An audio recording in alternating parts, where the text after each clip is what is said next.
آج کے اس ویڈیو میں ہم بات کریں گے ان 5 عظیم صوفی کتابوں کی جنہوں نے نہ صرف برصغیر میں بلکہ پوری اسلامی دنیا میں دلوں کو روشن کیا ہے اور عشق حقیقی کی راہوں کو واضح کیا ہے۔ تو شروع کرتے ہیں آج کی اس ویڈیو کو۔ جو سب سے پہلی کتاب جو میں آپ کے سامنے پیش کرنا چاہوں گا وہ ہے حضرت شیخ فرید الدین اتاری کی ایک مشہور اور معروف فارسی میں لکھی گئی یہ کتاب جس کا نام ہے منطق الطیر دی کانفرنس آف برڈز۔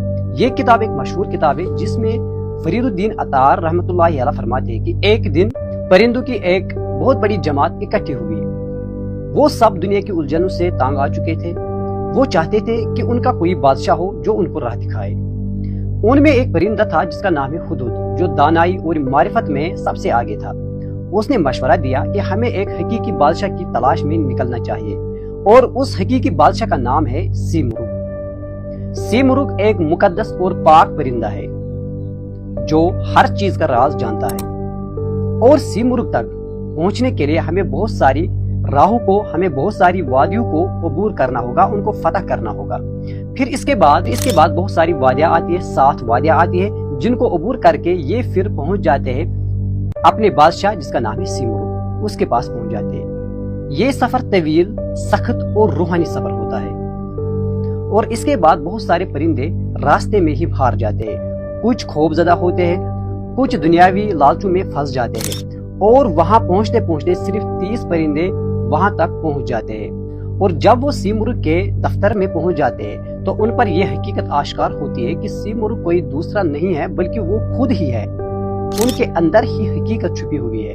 یہ کہانی روحانی سفر، خودی کی تلاش اور قرب الہی کی علامت ہے۔ یہ بہت ہی خوبصورت کتاب ہے، اور جو لوگ صوفیزم کے ساتھ تعلق رکھتے ہیں اور اس کے ساتھ محبت کرتے ہیں، اس کو جاننا چاہتے ہیں، اس کو پہچاننا چاہتے ہیں، تو ان کے لیے یہ کتاب بہت قیمتی رہے گی۔ اس کے بعد ہم بات کریں گے دوسری کتاب کی جس کا نام ہے مثنوی معنوی۔ یہ آپ سب نے سنی ہوگی۔ مثنوی معنوی حضرت مولانا روم رحمۃ اللہ علیہ کی ایک خوبصورت اور سب سے معروف کتاب ہے جس کا نام ہے مثنوی معنوی۔ یہ کتاب بھی شاعری کا مجموعہ ہے، فارسی شاعری کا مجموعہ ہے۔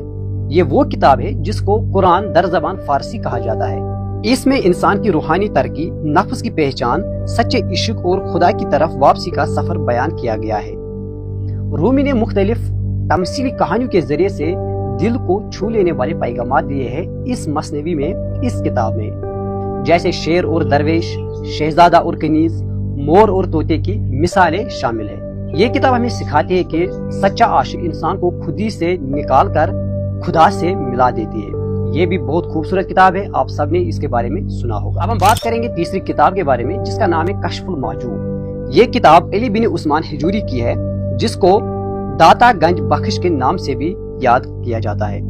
کشف المحجوب یعنی پردہ ہٹانے والی کتاب تصوف کی اولین اور معتبر کتابوں میں شمار کی جاتی ہے۔ اس میں تصوف کے اصول، روحانی تربیت، باطنی علوم اور اولیاء کرام کی سیرت بیان کی گئی ہے۔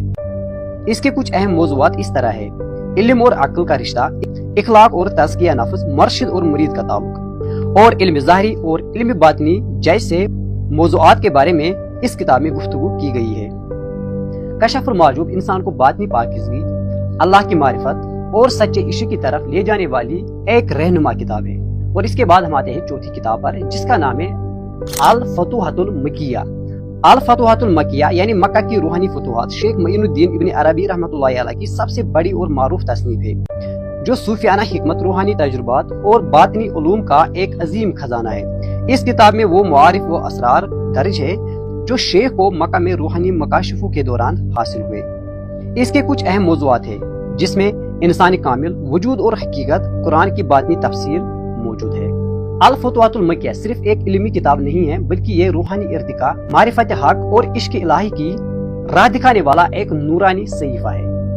یہ کتاب دل والوں کے لیے ہے، عقل والوں کے لیے نہیں ہے، کیونکہ یہاں باتیں دل سے دل تک پہنچ جاتی۔ اس کے بعد آخری کتاب کے بارے میں بات کریں گے جس کا نام ہے فتوح الغیب۔ یہ کتاب حضرت شیخ عبد القادر جیلانی رحمۃ اللہ علیہ کی ایک مشہور کتاب ہے تصوف کے بارے میں، جو صدیوں سے طالبان حق کے دلوں کو جگاتی آ رہی ہے۔ اس کتاب میں ہمیں توکل علی اللہ، صبر، زہد اور باطنی صفائی جیسے مضامین سادہ مگر پر اثر انداز میں ملتے ہیں۔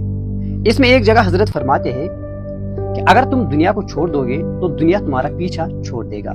تو یہ تھی وہ خاص 5 کتابیں کہ اگر آپ تصوف کے بارے میں جاننا چاہو گے، سننا چاہو گے اور اس کو پہچانا چاہو گے، اس کے بارے میں تفصیل سے جاننا چاہتے ہو، تو یہ کتابیں آپ کے لیے بہت زیادہ فائدہ مند رہ سکتی ہیں۔ امید ہے کہ آج کا یہ ویڈیو آپ کو پسند آیا ہوگا۔